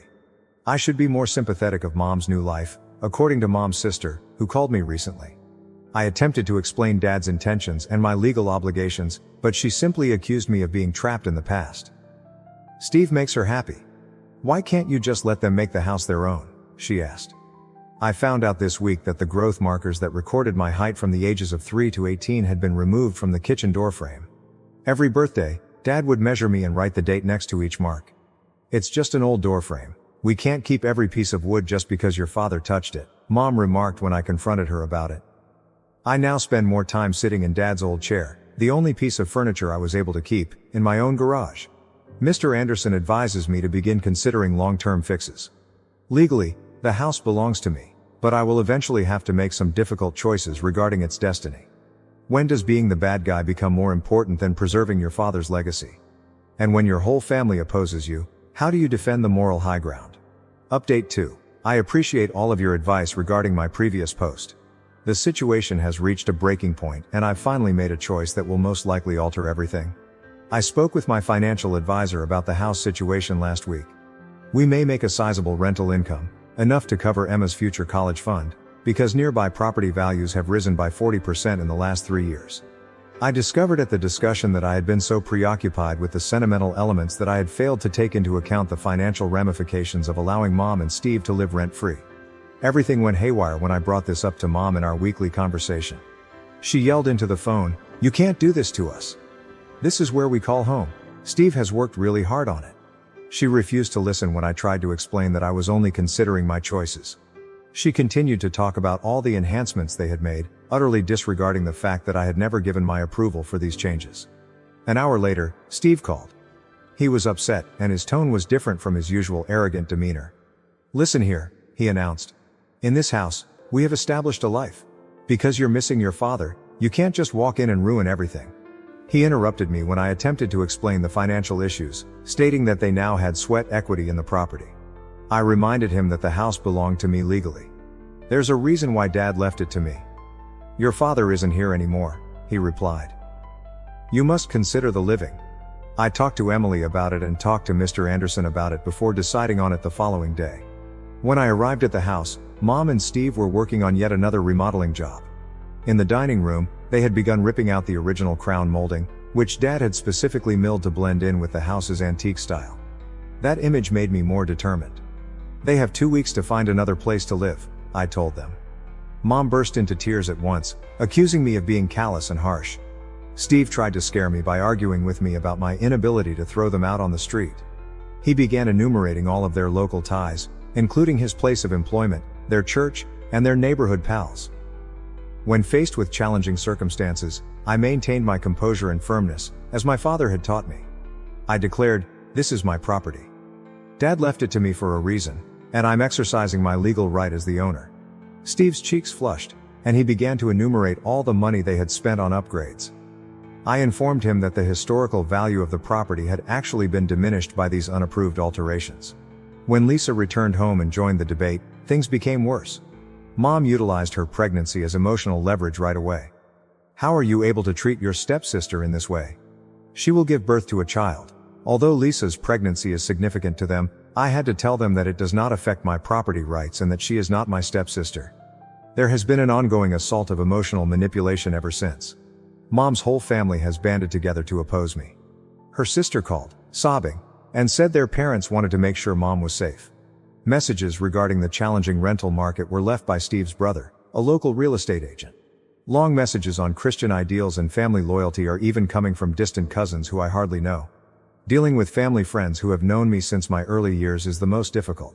People who grew up with me now tell me how unhappy they are with my decisions, and every call seems like another tiny betrayal. Some even claim that I'm damaging Dad's standing in the neighborhood. The problem is that this has nothing to do with cruelty or profit. This is about honoring Dad's desires and preserving the things he created. It has been agonizing enough to see them methodically destroy all traces of him. The house was his legacy. I've paid for all of their expenses, allowed them to live rent-free for years, and put up with their unapproved changes. Eventually, enough is enough. They have 2 weeks to come up with new plans. I'm refusing to give in to Mom's constant demands for more time. Mr. Anderson claims that the law is entirely on my side and that I have been more than giving. He is assisting me with creating official paperwork for the notice to vacate, ensuring that everything is accurately documented. I realize that this makes me appear to be the villain in everyone else's tale, but sometimes standing up for what's right requires making difficult choices, even when others disagree. I learned that from my dad. Third update. We appreciate everyone's help at this trying time. Things have come to an unavoidable end, therefore this will likely be my last update. I assigned Mom and Steve a 2-week deadline, but it's already passed. The past 2 weeks have been the longest of my life. They have been filled with guilt-tripping, continual emotional manipulation, and progressively frantic attempts to get me to change my mind. Mom did everything she could. Every day she called, oscillating between fury and tears. She would say, "I changed your diapers," one day. "I gave up everything for you," she would yell the next day. Steve also changed strategies, trying to negotiate instead of using intimidation. He recommended establishing a formal lease and offered to begin paying rent. I couldn't rely on them to uphold whatever agreements we made though, given what they had done to Dad's house. When I got to the house, there were people gathering on the front lawn 3 days prior to the deadline. Mom had enlisted the help of friends from church, family, and even some of Dad's former business partners. They had prepared statements about moral commitments and family responsibilities as part of what amounted to an intervention. I listened to people criticize me for being a bad son for 2 hours. The topic of honoring your parents was discussed by Mom's pastor. Dad's old secretary remembered his generosity with tears in her eyes. My elementary school teacher even came to remind me of the morals my father had attempted to teach me. The hardest part was when Lisa got up and talked about how stress could hurt her unborn child while covering her pregnant abdomen with her hands. While Mom was crying next to her, a few of the church women were glaring at me. It was an expert lesson in manipulating emotions. But during this ambush, an unexpected event occurred. I had a strange sense of serenity as I sat there listening to everyone talk about Dad. People who hadn't even been to his funeral suddenly professing to know what he would have wanted. Dad used to say, "Stand your ground when you know you're right." And I could almost hear his voice in my thoughts. I got to my feet and spoke to the group. I described how Dad planned everything carefully to ensure his family's future and how he had constructed this house by hand. I showed them pictures of Steve's unapproved modifications, including the historical elements he ruined and the fine craftsmanship he removed and replaced with flimsy modern fixtures. After that, I presented them with a letter from Dad outlining his reasons for leaving everything to me. Some of the elder business associates nodded as I read his remarks about trust, accountability, and preserving his legacy. They understood because they'd known Dad, really knew him. Shortly thereafter, the group scattered. While some looked disapproving, the righteous wrath had subsided, and others gently apologized as they walked away. Without saying another word, Mom and Steve returned inside. I showed there with Mr. Anderson and a locksmith on the morning of the deadline. Although they weren't required, I had hired a security company to be on hand just in case. The house was deserted. The remainder of their possessions were packed into Steve's truck. Steve couldn't help but give me a last poke, but Mom refused to look at me. As he assisted Lisa into his pickup, he asked, "You're happy with yourself? Your father would be so proud of how you've treated your mother." I didn't answer. Dad would have known. I know he had prepared for this possibility. What other reason might he have had for being so explicit in his will? I strolled about the home after they had left. I had underestimated the extent of the harm. Builder-grade materials had been used to replace the original fittings. Dad had painted over or taken out his handcrafted woodwork. We had spent so many weekends at the workshop, and it had changed completely. I have no intention of pursuing damages, but Mr. Anderson documented everything for any legal considerations. I simply want to put this chapter behind me and concentrate on fixing what can be fixed. Some of Dad's old craftsman friends have already been contacted, and they are eager to assist in rebuilding the features that were taken out. For now, Mom is staying with her sister. The majority of my relatives have stopped talking to me altogether, however some sometimes call to chastise me. On social media, Steve's children continue to share heartbreaking updates about their poor mother being thrown out of her home, but fewer people are responding to each post. Through it all, Emily has been my pillar of support. She reminds me of Dad's letter whenever I begin to doubt myself, expressing his faith in my ability to make the right choices. I will eventually tell Emma about her grandfather and the heritage he attempted to preserve, but she is too little to comprehend what is occurring right now. To restore the house to its original state, I'm collaborating with a restoration professional. We can preserve the spirit of what Dad made, but it won't be perfect. Some things can't be reversed. First, the workshop will be restored. The same place where I learned from my father is where I want my daughter to study. Being the villain in someone else's tale is sometimes the price of doing the right thing. I may never be able to rebuild the relationships I lost, but I can live with the fact that I preserved what my father trusted me with. As Dad used to say, integrity is about doing the right thing, even when it hurts, and not about taking the easy route. I believe he would comprehend. My last update will be this one. I appreciate everyone's support along this journey. Thank you for watching. If you haven't subscribed yet, please do so and hit the notification bell to stay updated with more shocking real-life stories happening around you. My family favored my sister and ignored me at her wedding, but at mine, she reconciled by gifting me our grandmother's heirloom bracelet. As a 42-year-old who has struggled with complicated family matters for as long as I can remember, I believe the time has come to tell my tale. To put it mildly, my relationship with my 38-year-old younger sister has never been easy. I've always felt like I was playing second fiddle in my own family, and it's obvious that our parents have always preferred her above me. Almost every element of my life, including my relationships, professional decisions, and even sense of self-worth, has been influenced by this emotion. My sister was the center of my parents' attention from an early age. I was more introverted and, to be honest, lonely, but she was always the gregarious, popular one. I very well recall the celebration for my 10th birthday. Only a few of the students who were invited by my parents came up. My sister, who was only 6 at the time, managed to steal the show and keep everyone entertained with her antics. When I stealthily went away to my room, holding back tears, my parents hardly noticed because they were so preoccupied with her. I was merely there at school, while my sister was the life of the party. "Why can't you be more outgoing like your sister?" is something I've heard more times than I can count. "And your sister is so lively, why aren't you?" These comparisons never stopped, gradually eroding my sense of self-worth. I began to think that there must be a problem with me, that just because I wasn't like my sister, I wasn't good enough. The preference only became more obvious as we got older. I made a valiant attempt to forge my own professional path, but my parents never seemed to appreciate it. It has always been, "You should network more like your sister." Or, "If you were as charming as your sister, you'd get promoted faster." Every achievement I made was compared to my sister's, and they always thought I fell short. I gave my best to my work in the hopes that my parents would eventually recognize my value if I could just achieve enough success. As I advanced in my job, I gave up my personal life to work late into the night and on the weekends. I recall working 80-hour weeks for months on end on one particularly taxing job. I was thrilled to contact my parents to tell them that I had finally gotten a significant client for my business. How did they react? "Oh, sweetheart, that's lovely. Have we informed you of your sister's recent employment? It will be 6 digits for her." That was always the case. It was never enough for them, no matter how high I climbed. In contrast, my sister managed to get by on her charm and the steadfast backing of our parents. Please understand that I adore my sister. She is not a nasty person, and I am aware that our parents' different treatment of us is not her fault. However, it might be difficult to avoid feeling bitter at times, particularly when she appears unaware of the privileged treatment she receives. My sister got married last month.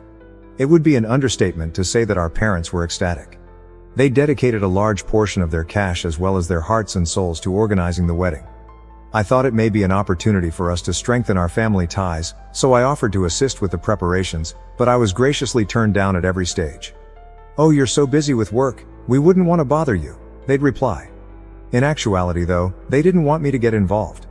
I made an effort to be upbeat, telling myself that it wasn't about me and that it was my sister's big day.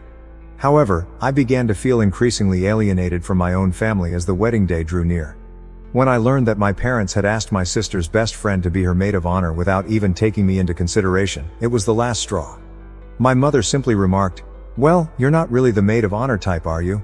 when I challenged them about it. "We believed that a lower function would better suit you." The actual wedding day was challenging. My sister was praised throughout our parents' remarks, which included stories about her early years and their pride in the lady she had grown into. Not a word about me was said. They acted as though I didn't exist and that the three of them made up their entire family. On the inside, I felt like I was crumbling, but I sat there trying to smile. I heard my mother speaking to one of her friends after the ceremony. "We're so relieved," she remarked. "We were worried we might never get to experience a wedding day like this." It was obvious that they didn't believe I would ever get married. The worst was still to come, but it felt like a kick to the belly. My mother drew me aside later that night. I briefly entertained the idea that she may express regret for not including me in the remarks. Rather, she said something that will always stick in my memory. "Don't stress about your wedding. Since this might be the only one we get to plan, we put our all into it." We wanted to ensure that we did it correctly.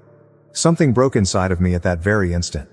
All of the years I had spent feeling inferior and attempting to get their acceptance came tumbling down. However, it also seemed as though a fog had dissipated. I realized for the first time just how poisonous our family dynamic had become.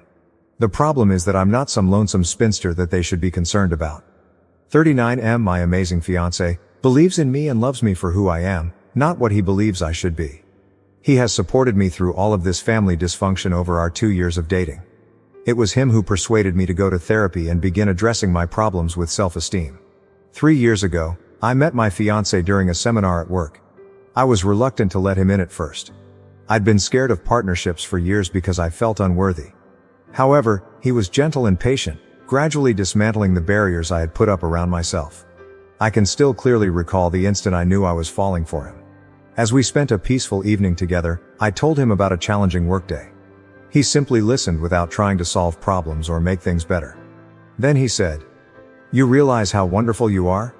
You are amazing in the way you approach problems and the way you take pride in your job." I felt genuinely noticed and valued for who I am for the first time in my life. All of this familial drama has been greatly supported by my fiancé. He has comforted me when I've sobbed following tough phone conversations with my parents. He has urged me to put my own mental health first and to establish limits.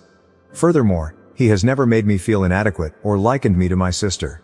Since college, 41F, my incredible best friend, has been by my side. When I'm feeling overwhelmed by self-doubt, she's always there to remind me of my strengths. She repeatedly reassured me that I deserved more while holding me while I sobbed after the wedding. In my life, our connection has consistently provided encouragement and affirmation. She has witnessed my darkest moments and has never passed judgment on my difficulties with my family. Rather, she has consistently provided me with a sympathetic ear, a shoulder to weep on, and occasionally a harsh reality check when I begin to internalize my parents' criticism. Building a life away from the influence of my family has also been greatly aided by my best buddy. She is the one who inspired me to follow interests and pastimes that I find enjoyable, even if they don't align with my parents' preferences. Because of her, I've developed a love for painting, which I never would have attempted if my only goal had been to please my parents. For me, these painting sessions have turned into a kind of therapy where I can release feelings that I've suppressed for years. I'm currently working to take back my life and my self-esteem. I'm attempting to strengthen my sense of self while in treatment and healing from years of emotional neglect. It's not simple. On some days I can still hear my parents' judgmental voices telling me that I'm not good enough. However, I'm learning to confront those ideas and remind myself of my own value and potential. My fiancé and I are discussing our own wedding plans, which will be small and personal and accurately represent who we are as a pair. It's thrilling, but it also evokes a wide range of complex feelings. To show my parents that I'm deserving of a celebration, I secretly hope to have the lavish wedding my sister had.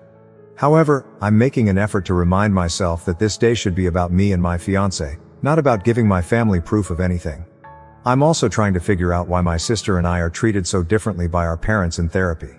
According to my therapist, my parents' actions may be a result of their own fears and unmet expectations. With her gregarious demeanor and social success, my sister might be the embodiment of everything they've always wanted to be.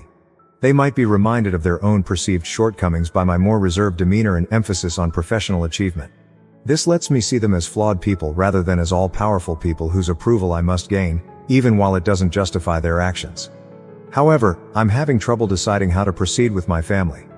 I want to completely cut them off in order to shield myself from more harm. I also harbor the hope that we might be able to mend our friendship.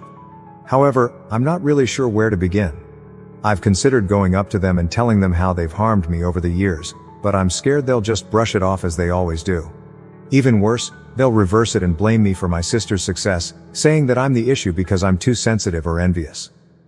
According to my fiancé, I ought to offer them one final opportunity to get together and discuss our relationship openly. He thinks there's a chance they would realize and desire to change if I can articulate how their actions have affected me. He has volunteered to support me by being present if I choose to have this chat. However, my best friend believes that I should put my own recovery first and avoid them, at least for the time being. She fears that attempting to mend the relationship before I've resolved my personal problems completely could hinder my advancement. Instead, she said, I might want to write them a letter to describe how I feel without having to respond right away. I'm conflicted. They are my family, on the one hand. A part of me still yearns for their affection and acceptance in spite of everything. There are both pleasant and painful memories in me, such as my mom consoling me after my first heartbreak and my dad teaching me how to ride a bike.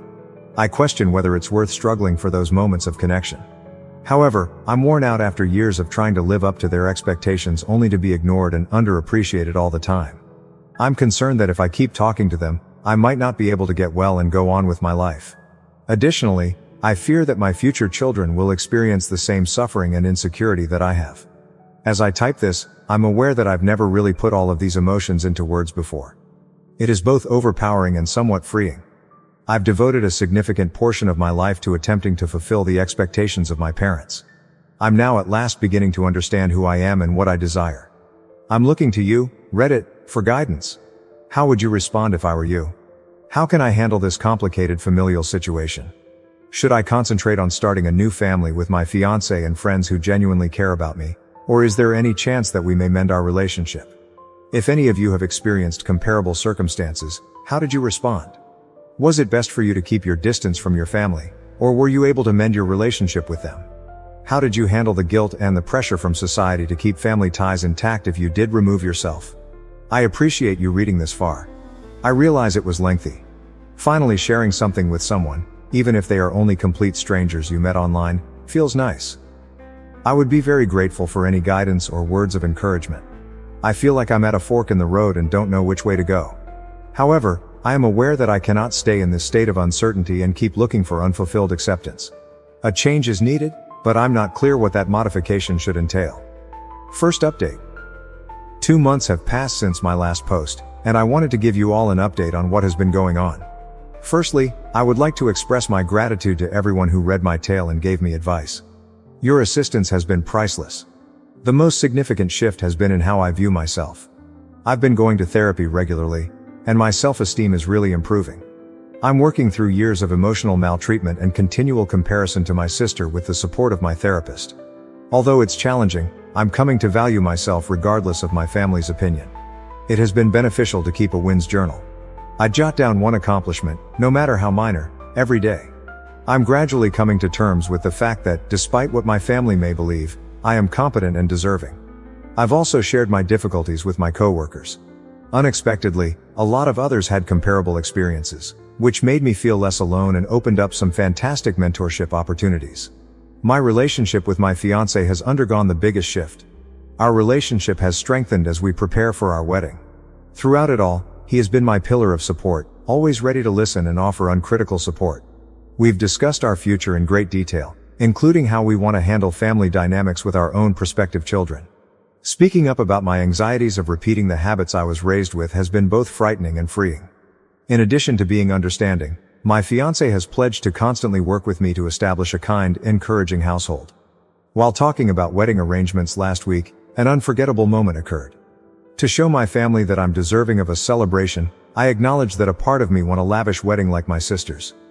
"You don't have to prove anything to anyone," my fiancé replied. "I want our wedding to be about us, not your parents or anybody else, because you deserve to be celebrated every day." His remarks served as a warning. I came to the realization that I was still unconsciously trying to win my parents' approval. We have now made the decision to organize a wedding that accurately captures who we are as a couple.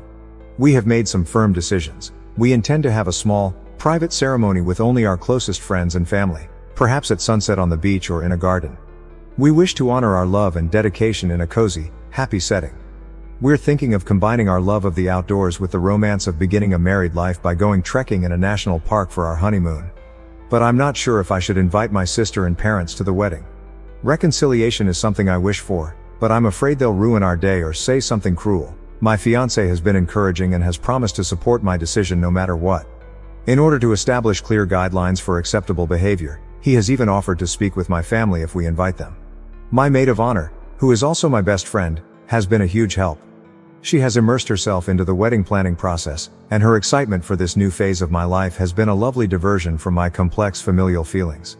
She has been gently encouraging me to think about my own desires, apart from any obligations to my family. I am reminded by her that today is your day. You deserve to be in the company of people who truly appreciate you. 2 months later, I'm in a lot better place. I'm beginning to see my own power and have more faith in myself. I'm learning that family is about people who support you without conditions, not simply genetic ties, and I'm creating a future with a partner who genuinely cherishes me. However, I continue to struggle with how to deal with my biological family. Should I risk drama by inviting them to the wedding? Should I speak with them again before making a decision? Or ought I to concentrate on this new phase of my life? Reddit, I'd love to know what you think. How have you responded to comparable circumstances involving weddings and family? I would appreciate any guidance on establishing limits or having challenging conversations. Once again, I appreciate your help. Having this place to reflect and share is really meaningful. I'll keep you informed as events develop. Second update. Since my last update, which was a month ago, a lot has transpired. I appreciate all of your suggestions and encouragement regarding my previous post. We decided to invite my sister and dad after considerable discussion with my therapist and fiancé. We took our time creating the ideal invitation, attempting to mix being warm with setting up appropriate boundaries. I didn't get the response I was hoping for. My mother called me 3 days after I sent out the invites. She initially appeared thrilled, but then the inquiries began. Why is the wedding so small? Do you not wish to have a formal celebration as your sister did? She laughed when I told her that we wanted a small ceremony that was true to who we were. You've always been really challenging. For once, can't you simply act normally? I made an effort to maintain my composure by applying the strategies I've been learning in therapy. I clarified that since it was our day, we intended to celebrate it any way we saw fit. My father picked up the phone at that point. I have been speaking with your mother, he stated forcefully. We believe that this little wedding is a mistake on your part. Family members find it embarrassing. What are people going to think? I was taken aback. They continued to care more about looks than about how happy I was. I remained calm and informed them that although I valued their opinions, the choice was definitive.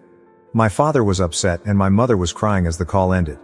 My fiancé was there to encourage me even though I was shaken by the call.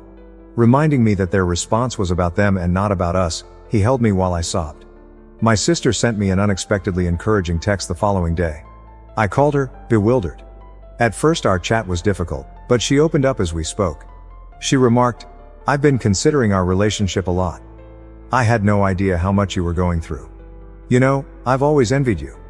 I was surprised. Did you envy me? But the favorite was always you. She gave a sorrowful laugh. I always felt like I was living in your shadow, maybe to our parents. You were really intelligent and motivated. I believed that in order to receive any attention at all, I needed to be the life of the party. For the first time in years, we actually spoke for hours on end. I apologized for the resentment I had held, and she apologized for the instances in which she had been disrespectful. It seemed like a beginning, but it wasn't a miracle solution. But a new problem has emerged as a result of our increased knowledge. My sister wants to contribute to the wedding and play a significant role in it. I'm excited about the prospect of repairing our connection, but I'm also cautious. Could it be that this is merely preparing me for further disappointment? Although he believes it's a good step, my fiancé is letting me make the final decision. My best buddy, who reminds me of all the hurt I've endured in the past, is more wary. She remarked, "It's acceptable to have hope, but remember to take precautions as well." I'm conflicted. Though I'm afraid of exposing myself to additional suffering, this could be the start of a new, healthy relationship with my sister. Then there is our parents' problem. If my sister is involved but they are kept at a distance, how would they respond? Regarding the actual wedding, we are proceeding with our preparations. We've located a stunning garden location that embodies the private, romantic ambiance we're aiming for. We've decided on a color palette, selected flowers, and begun researching catering choices. I'm getting enthusiastic about these details despite the familial drama. Regardless of who shows up, it serves as a reminder that this day is about celebrating our love. Throughout everything, my fiancé has been my pillar of support. He's given me space when I've needed to think things through alone, been understanding when I've needed to rant, and given me advice when I've asked for it. I'm even more convinced that marrying him is the perfect choice because of his consistent support. I'm focusing on establishing and upholding limits in my treatment. In order to prepare me for any challenging situations that may come up, my therapist has been helping me rehearse reactions to possible events at the wedding. Having to prepare for a confrontation on what should be one of the best days of my life makes me feel empowered, but it also makes me a little melancholy. I'm at another fork in the road, Reddit. Should I accept my sister's offer to assist with the wedding, which could lead to a reconciliation but also increase the likelihood of further harm? How do I strike a balance between the need to protect myself and my desire for family harmony? Furthermore, how can I deal with my parents' criticism without allowing it to ruin our special day? Any guidance or first-hand knowledge would be very valued. Again, I want to thank everyone for their support. You have no idea how much it means. Third update. A week has passed since our wedding, and I wanted to give everyone who has helped me along the way this last update. Everything's all occurred so quickly, and I'm still absorbing everything. I gave my sister's offer to assist with the wedding a lot of thought before accepting. Although it was a risk, I thought it was worthwhile. There was a lot going on in the days before the wedding. I was astonished at how well my sister and I worked together on the last-minute details. Although there were tense moments, we were able to resolve them and have open communication. The actual wedding day was tense. My parents were seated in the front row as I started down the aisle. My father actually grinned at me while my mother wiped at her eyes. It was something, even though it wasn't the kind of proud, warm smile I had always wanted. The ceremony was kind, intimate, and all we could have imagined. I felt as though everything else vanished as my fiancé and I exchanged vows. We were the only ones making pledges to one another at that very moment. My sister came up to me with a tiny wrapped surprise during the reception. An exquisite silver bracelet that had belonged to our grandmother was found within. She gave me the bracelet, which had been a source of conflict between us for years, as a gesture of goodwill. My father later asked me to dance, which surprised me. He remarked, "Your mother and I, we may not have always understood you, but seeing you today, you seem happy." As we moved uncomfortably to the music. Incredibly joyful. It felt like an acknowledgement, but it wasn't an apology. The remainder of the evening was a haze of joy, dancing and laughter. Although there were tense times, it was a happy occasion all around. Throughout it all, my new spouse was by my side, cheering me on in the good times and encouraging me in the bad. My sister took me aside one final time as we were heading out on our honeymoon. "I want you to know that even though our relationship hasn't always been easy, I'm proud of you," she said. Additionally, "I hope that we can continue to improve our friendship." Since the wedding, the days have been a combination of peaceful introspection and honeymoon delight. Disengaged from the outside world and concentrating on one another, my spouse and I hiked in a national park for a fantastic week. I'm trying to take in all that happened now that we're home. Since I got back, I've been seeing my therapist, and we've been discussing how I feel about the wedding and how it will affect my future relationships with my family. She has reminded me that it's acceptable to still feel conflicted while also encouraging me to recognize the constructive actions that were performed.